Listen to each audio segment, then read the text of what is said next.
Bonjour à tous. Donc, comme je vous l'avais annoncé dans cette page, on reçoit des auteurs, on reçoit des auto-édités, on reçoit des auteurs qui veulent bien présenter leur travail, qui veulent démontrer de quoi ils sont capables. Et parmi ces auteurs, nous n'avons pas de limite. Nous avons des mères de famille, nous avons des parents, où qu'ils soient. Et aujourd'hui, nous avons le plaisir de recevoir en deuxième invité Juliette Daxa. Juliette, bonjour. Qui êtes-vous en quelques mots? Bonjour Denise, merci déjà pour l'invitation. Franchement, c'est un honneur pour moi, c'est un honneur pour moi d'être sur ta chaîne aujourd'hui. Je suis Juliette Daxa, je suis mentor et coach en reconstruction après rupture. Bon, en fait, j'aide les femmes célibataires de plus de 30 ans qui ont vécu une rupture amoureuse à se reconstruire et à retrouver leur épanouissement après leur rupture. Je suis aussi épouse et mère de 5 enfants. Je suis auto-éditrice, écrivaine. Eh bien, c'est sur cette casquette-là qu'on va mieux te découvrir. Est-ce que tu peux nous parler de ton dernier ouvrage? Mon dernier ouvrage, déjà, qui s'intitule « 8 ans sans mes enfants », l'histoire de courage et de résilience d'une mère. Bah, s'il faut parler de cet ouvrage, déjà, comme le titre le précise, c'est une expérience personnelle, c'est une expérience vécue, oui. Donc là, c'est une autobiographie. Et je l'ai fait parce que j'ai traversé des moments très, très difficiles. Et je me suis dit, c'est mieux de partager. Il est toujours bien de partager avec des personnes parce que quand on traverse une situation, quand on réussit à passer le cap dans une situation, parce que ce n'est pas tout le monde qui réussit à surmonter des situations difficiles, et que ce soit des réussites dans la vie, que ce soit même des réussites financières, c'est bien de partager. C'est bien de partager parce que ça inspire des autres. Ça pousse d'autres personnes à se dire, si telle personne a réussi dans tel domaine, ça veut dire, moi aussi, je peux réussir. Donc, en fait, c'est une manière d'inspirer, d'inspirer ces femmes-là, surtout des femmes qui ont traversé des situations comme moi. Je sais qu'il y en a plusieurs parce que je ne pense pas que ma situation est unique. Et je pense que dans le monde, il y a d'autres femmes qui sont en train de traverser les mêmes situations que celles dont j'ai traversé. Donc, c'est une manière de partager avec elles que c'est possible de réussir, c'est possible d'aller en avant, c'est possible de sortir dans cette douleur. En fait, c'est possible de construire un avenir meilleur après un passé ou un présent délicat. Ça, c'était la première. Oui. Et la deuxième aussi, c'était une manière de raconter mon histoire à mes enfants. Parce que je n'aimerais pas que quelqu'un d'autre les raconte mon histoire. Parce que je dis toujours, si tu ne racontes pas ton histoire, quelqu'un d'autre le fera. Mais tiens-toi bien, la personne ne le fera pas de la bonne manière. Il reste à savoir qui le fera. Donc, je n'ai pas voulu que ce sont des gens qui racontent à mes enfants ce qui s'était passé quand je ne serais plus là. J'ai préféré les raconter moi-même. Même si pour le moment, je sais qu'ils ne sont pas encore conscients de la situation. Mais je sais qu'une fois qu'ils seront grands, que je sois là ou pas, ils auront mon histoire. Ils n'attendront pas qu'une autre personne vienne leur raconter mon histoire. En fait, c'est ça qui fait cet ouvrage. Très bien, c'est très inspirant. Donc, c'est une histoire de transmission, finalement. Oui, et d'inspiration aussi. Et quelles ont été les principales difficultés dans la rédaction de cet ouvrage? Bah, au début, j'avais les idées. Parce que depuis que j'ai récupéré mes enfants, depuis 2019, j'avais l'idée d'écrire ce livre, mais je ne savais pas par où commencer. Et on est tous conscients que ce n'est pas toujours facile avec des maisons d'édition. Parfois, on refuse des manuscrits. Quand tu as ton manuscrit, les gens peuvent te refuser. Et même celles qui acceptent ton manuscrit ne vont pas publier du jour au lendemain. Tu peux attendre des années avant de voir ton livre être publié. Et donc, j'avais cette difficulté parce qu'avoir les idées, ça ne suffit pas. Il faut savoir structurer les idées. Donc, j'avais cette difficulté. Ça, c'était la première difficulté. Et la deuxième difficulté, c'était aussi le courage. Parce que renouer un passé difficile, un passé douloureux, c'est compliqué. Il me fallait du courage pour le faire. Donc, si je reviens à la première difficulté, donc j'avais cette difficulté de structure. Et j'ai réfléchi que c'est mieux de me former parce que parfois, on trouve des choses forcées parce qu'on ne sait pas le faire. On pense que certaines choses sont réservées à certaines catégories de personnes juste parce qu'on ne sait pas le faire. Mais en se formant, on apprend comment le faire et de la bonne manière, quoi. Donc, ça, ce sont les difficultés. que j'avais. Donc, quand tu parles de te former, ça veut dire quoi concrètement? Qu'est-ce que tu as suivi comme formation justement pour structurer tes idées? Bah, j'ai pris une formation de comment écrire un livre. Et hormis la formation, avant même de prendre les formations, j'ai fait beaucoup de recherches par rapport à ça, que ce soit des blogs sur Google, que ce soit des vidéos YouTube. J'en ai regardé plusieurs. D'ailleurs, la personne chez qui j'ai acheté la formation, je pense que j'ai fini toute la playlist de ces vidéos, quoi. Donc, j'ai regardé beaucoup de vidéos qui parlaient de comment écrire un livre, comment bien structurer ses idées. Et finalement, je me suis dit, il faut mieux que je me forme parce que on a beau dire, il y a des tutos gratuits, mais il y a certains tutos qu'on ne met pas sur YouTube. Donc, pour aller en profondeur, il faut te faire former. Donc, c'est pour ça que j'ai pris cette formation. Et aussi, pour savoir, et déjà même, pour te dire, Denise, en prenant la formation, je ne savais pas qu'il y avait ce qu'on appelait l'auto-édition. Donc, je ne savais pas que moi-même, je pouvais faire mon livre. Oui. D'accord. Donc, dans ma j'ai écrit mon livre et voir si je peux avoir la chance de voir une maison d'édition qui va accepter de publier mon livre. Donc, c'est quand j'ai fait la formation et j'ai appris que je pouvais moi-même être ce qu'on appelle auto-éditrice, donc publier personnellement mon livre. Et ça m'a beaucoup aidé. Et hormis ce livre, j'en ai publié d'autres, quoi. Il t'a fallu combien de temps pour écrire ce livre? Il m'a fallu, comme je te l'ai dit, c'est depuis 2019 que j'ai pensé écrire ce livre. Et j'ai pris le stylo. Il m'a fallu presque 1 an pour écrire. Pas parce que je n'avais pas d'idée, mais parce que parfois, quand je commençais, et à un niveau, je voulais baisser les bras parce que ça me faisait revivre le passé. Oui. Et comme j'étais déterminée à aller jusqu'au bout, donc ça m'a pris quand même presque 1 an pour écrire. Donc, est-ce qu'on peut dire que ce livre est une thérapie? Oui, effectivement. C'est en quelque sorte une thérapie. Parce que malgré le temps que ça a mis, malgré les années qui se sont passées, sans vous mentir, j'ai beaucoup pleuré. Je pleurais. Il y avait des passages que je pleurais à chaudes larmes, comme si c'était une histoire que je viens de vivre. Et je pense que ça m'a fait du bien. Ça m'a fait du bien.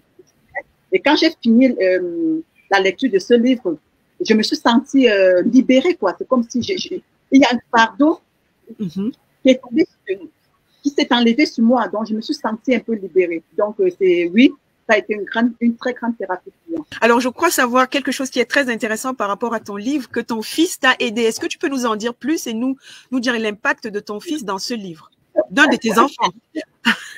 Oui, et effectivement, c'est mon premier, c'est mon aîné. Et c'est un passionné. En fait, il a un don de dessin. Je ne sais pas d'où il prend parce que sans vous mentir, je ne sais même pas une tomate, je ne sais pas dessiner. Et c'est mon fils qui a fait l'illustration de ce livre. Donc, le dessin que vous voyez, l'illustration, c'est lui qui l'a fait. C'est très beau. Donc, oui, merci. Donc, c'est lui qui a fait l'illustration. J'ai juste envoyé pour la fabrication de la couverture, j'ai juste envoyé l'illustration. Donc, c'est lui qui a fait l'illustration. Il a quel âge? Il a 14 ans. Il a 14 ans. Et je pense qu'il s'est tellement impliqué parce que, du coup, il s'est senti impliqué dans l'histoire, quoi. Il s'est senti impliqué dans l'histoire. Et je pense qu'il a aussi exprimé ses émotions dans cette illustration. Et déjà pour des personnes qui seront présentes au congrès du business en ligne. On en parlera plus tard de cette actualité. En fait, je voulais vous dire qu'il sera là pour présenter, pour expliquer la signification de son illustration. Très bien. On reviendra justement sur l'actualité qui va arriver. Mais je voulais savoir, donc, ce livre, il est disponible où? Une personne qui veut l'acheter, qu'est-ce qu'il faut faire? Oui, il est disponible sur Amazon en format broché. Pour des personnes qui ne connaissent pas, ça, c'est ce qu'on appelle le format broché. Il est aussi disponible en format numérique, donc c'est-à-dire en format Kindle qu'on appelle aussi le format numérique, où les gens peuvent lire avec leur liseuse, leur téléphone portable, leur ordinateur, leur tablette. Et pour des personnes qui veulent le livre dédicacé, ils peuvent me contacter. Et j'expédierai pour des personnes qui sont en Occident, bien sûr. Oui. D'accord. Très bien. Envoyer le livre dédicacé. Alors, il y a quelque chose qui m'a intéressée, c'est que tu disais que tu as écrit plusieurs livres. Donc, il t'a fallu 1 an pour écrire un livre. Et là, tu en as écrit plusieurs autres. En combien de temps, du coup? Et quels sont-ils? Quels sont ces livres? Déjà, vous pouvez voir là. Ça, c'est ma petite bibliothèque personnelle.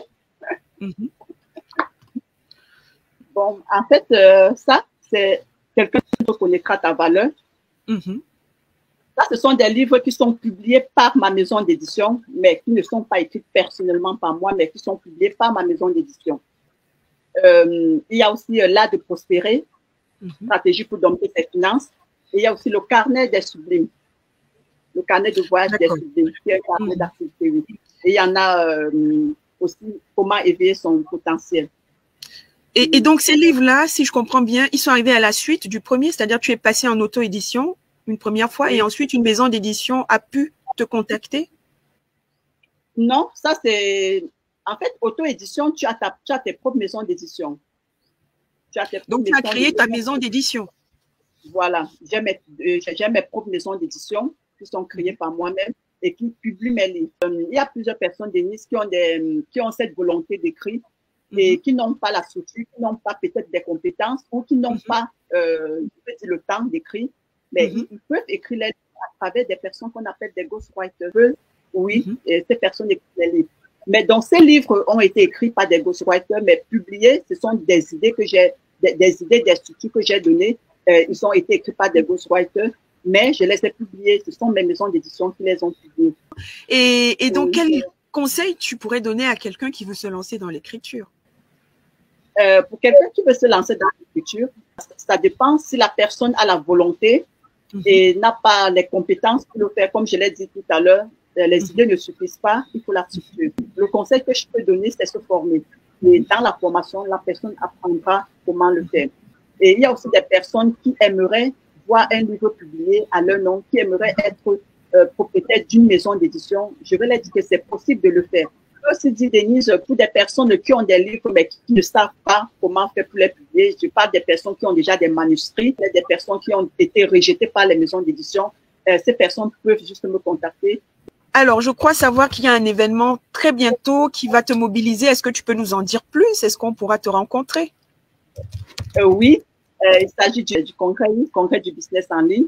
Donc, ça va parler de comment réussir en ligne. Et je serai intervenante dans cet événement. Et là, vous pouvez me rencontrer. Et comme j'ai dit tout à l'heure, pour des personnes qui seront là, mon fils sera là pour vous dire la signification de l'illustration du film. Donc, il va vous donner la signification parce que c'est son ressenti et il va vous dire pourquoi il a choisi cette image et non cette illustration et non pas une autre. Et je serai aussi là pour partager mon parcours avec vous, pour partager certaines astuces avec vous et pour présenter mes ouvrages. Donc, si vous êtes en France, si vous êtes surtout en Île-de-France, même en France, même dans d'autres régions, n'hésitez pas de prendre vos tickets si ce n'est pas encore le cas et de participer au congrès, à l'événement, au plus grand événement, le congrès du business en ligne. Très bien. Donc, ça se tient en septembre. Donc, très bientôt, dans quelques jours. Oui. Eh bien, pour ceux qui pourront être là, ce sera magnifique. Peut-être un dernier mot sur, ce n'est pas une question piège, quel est le tout dernier auteur que tu as lu en dehors de tes livres? En dehors de mes livres, bah, j'en ai un lot. En fait, le plus récent, c'est Femme soit ton propre héros. Ce livre. Et qui m'a beaucoup aussi inspiré. C'est le livre de la coach Fitel. Ce livre est très inspirant. Là, on sent qu'on peut quitter de zéro pour devenir héros. Oui. Donc là, c'est une motivation pour des femmes à prendre en main leur propre destin, à prendre en main leur vie et ne pas juste être des femmes qui subissent. Et donc, on aura le plaisir de rencontrer la coach Fetel également pour ce congrès. Je crois qu'elle organise. Dernière question qui n'est pas non plus une question piège. Si tu devais dîner avec un auteur, vivant ou décédé, qui serait-il et pourquoi? Ça serait le docteur Miles Monroe. Tu peux nous en dire plus? Parce que il m'inspire beaucoup. En fait, c'est la personne qui a… Avant, je n'avais pas ce mindset. Avant, je n'avais pas cette vision de la vie. et il m'a beaucoup inspiré à travers ses enseignements. Oui, ses enseignements. Il m'a tellement inspiré, il m'a beaucoup ouvert l'esprit. Donc, c'est une personne que j'aurais aimé, mais malheureusement, ce n'est plus possible parce qu'il n'est plus, Très bien. Je pense qu'on a fait le tour. Tu t'es présenté en quelques mots. Ceux qui sont sur cette page te découvrent ou alors ils te redécouvrent pour ceux qui te suivent. Et c'était un réel plaisir pour moi que tu aies accepté de partager cette série d'expériences que tu as vécues et surtout que tu te joignes à cette expérience que j'ai engagée qui consiste à mettre en avant des auteurs qui ont quelque chose à partager parce qu'ils ont un vécu ou simplement parce qu'ils ont surmonté des difficultés et ils veulent en faire part aux autres. Merci beaucoup. C'est vraiment un plaisir d'être là. Je dis toujours, tout le monde a une histoire à raconter. Tout le monde a une histoire. Ton histoire est une inspiration et un déclic pour une autre personne. Donc, pour des personnes qui vont regarder la vidéo et qui ne sont pas, et qui ont leur propre histoire et qui sont encore réticents, qui sont encore en train de dire non, je ne peux pas.